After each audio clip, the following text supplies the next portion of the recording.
Hello मेरे दोस्तों, आप सभी को एमएस कोचिंग क्लासेस के यूट्यूब चैनल पर सबका स्वागत है। अभी जो होता है हम क्लास 10वीं के दो चर वाले रैखिक समीकरण के विषय पे चर्चा करेंगे, जो कि इसमें जो होता है महत्वपूर्ण वीवीआई जो होता है सवाल है, जो कि परीक्षा के संबंध में आता है। इसमें से लगभग प्रत्येक साल 3 या 4 या 2 लगभग सवाल इसके अंतर्गत रहते हैं। आइए इस बात को हम समझते हैं। यहाँ पे हम लिखे हैं दो चर वाले रैखिक समीकरण। यहाँ पे लिखे हैं अनुपातों की तुलना, उसके बाद इसका ग्राफीय निरूपण, यह है बीजगणितीय निरूपण। अब जो होता है अनुपातों की तुलना जो होता है A1/A2 not equal to B1/B2 not equal to C1/C2। जब यह इस रहेगा तब इसका जो होता है ग्राफीय निरूपण जो होगा प्रतिच्छेद करती हुई रेखाएं होंगे। इसी का जो होता है पूरे बीजगणितीय निरूपण क्या होगा, तो या तो उसको बोलेंगे केवल एक हल या अद्वितीय हल, केवल एक हल या अद्वितीय हल। ठीक उसी तरह हम पढ़ेंगे A1/A2 equal to B1/B2 equal to C1/C2। इसमें इसका जो होता है ग्राफीय निरूपण जो होता है समपाती रेखाएं होंगे। इसका जो होता है बीजगणितीय निरूपण होगा अपरिमित रूप से अनेक हल। एक और है अनुपात A1/A2 equal to B1/B2 not equal to C1/C2। इसका जो होता है ग्राफीय निरूपण जो होगा समांतर रेखाएं होगा, जबकि इसका बीजगणितीय निरूपण होगा कोई हल नहीं।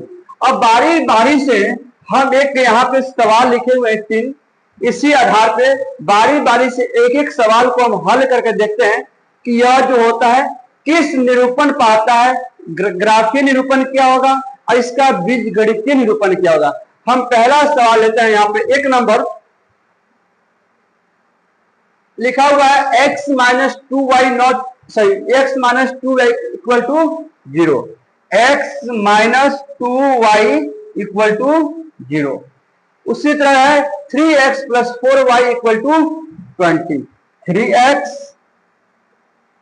+ 4y इक्वल टू 20।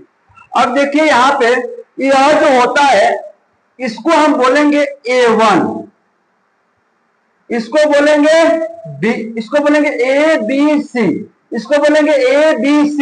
लेकिन इसमें जब दो समीकरण है तो इसको बोलेंगे A1, इसको बोलेंगे A2, इसको बोलेंगे B1, इसको बोलेंगे B2।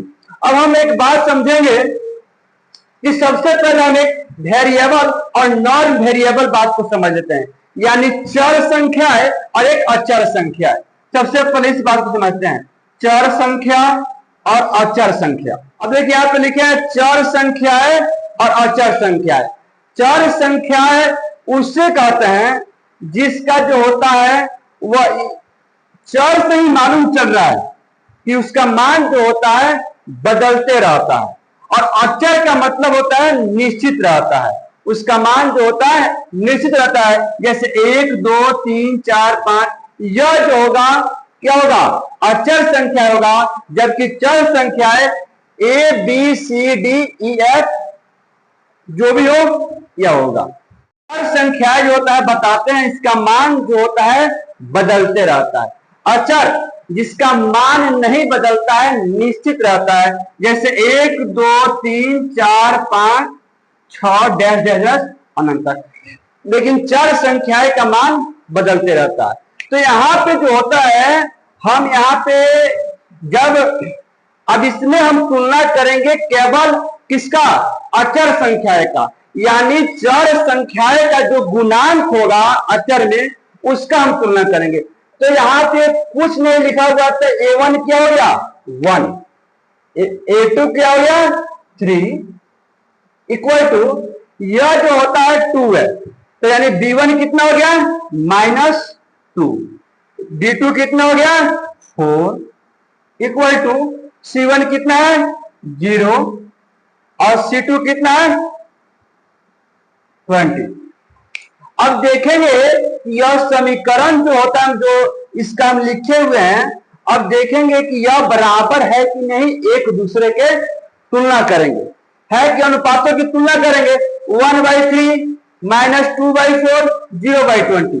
तो देख रहे हैं 2 1 जा 2 और 2 2 जा 4, यानी 1/3 not equal to minus 1/2 not equal to 0/20। अब यह समीकरण जो हमारा आ गया, अब यह समीकरण देखिए यहाँ पे अनुपातों की तुलना करने पे इतना आ रहा है A1/A2 not equal to B1/B2 not equal to C1/C2। तो हमारा इस समीकरण का ग्राफीय निरूपण क्या हो जाएगा, प्रतिच्छेद करती हुई रेखाएं। और इसका बीजगणितीय निरूपण क्या होगा, केवल एक हल या अद्वितीय हल।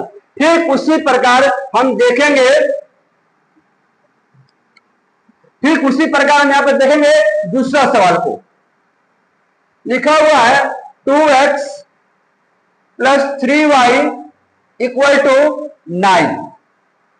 फिर लिखा हुआ है 4x plus 6y equal to 18। अब इस समीकरण का जो होता है हम यहां पर अनुपात लिखेंगे, तो अगर 2/4 इक्वल टू 3/6 9/18। अब देखेंगे अगर डिवाइड होने वाला होगा डिवाइड कर लेंगे। यहां पे 2 1 जा 2 2 2 जा 4 3 1 जा 3 3 2 जा 6 9 1 जा 9 9 2 जा 18, यानी 1/2 इक्वल टू 1/2 इक्वल टू 1/2। यानी इससे मालूम चल रहा है कि यह समीकरण जो होता है अनुपात का जो तुलना किए हैं यह आपस में बराबर है। जब आपस में बराबर है तो इसका ग्राफीय निरूपण क्या होगा, समपाती रेखा है। और इसका बीजगणितीय निरूपण क्या होगा, अपरिमित रूप से अनेक हल। अब ऐसे ही एक सवाल है, अगला सवाल 3 number, x plus 2y equal to 4, 2x plus 4y equal to 12। अब इस समीकरण को हल करते हैं।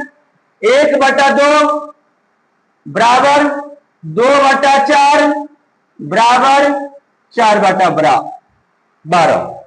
अब देखेंगे इस समीकरण को फिर तुलना करेंगे, यानी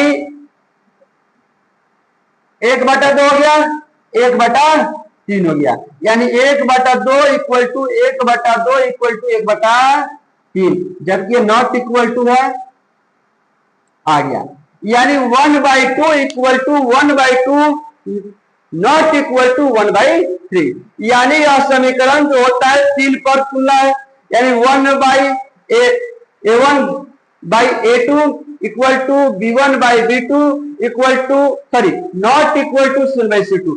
यह समीकरण 3 इसी पर आधारित है, इसलिए इसका ग्राफीय निरूपण होगा समांतर रेखाएं होगा, और इसका बीजगणितीय निरूपण होगा कोई हल नहीं।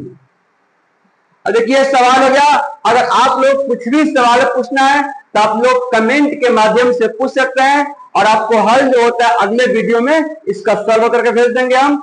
और कोई भी दिक्कत हो तो आप लोग कमेंट बॉक्स में अपना राय दे दीजिए, और हम उसको सुधार जरूर करेंगे। और वीडियो अच्छा लगा हो तो लाइक कमेंट शेयर कीजिए। बहुत बहुत धन्यवाद।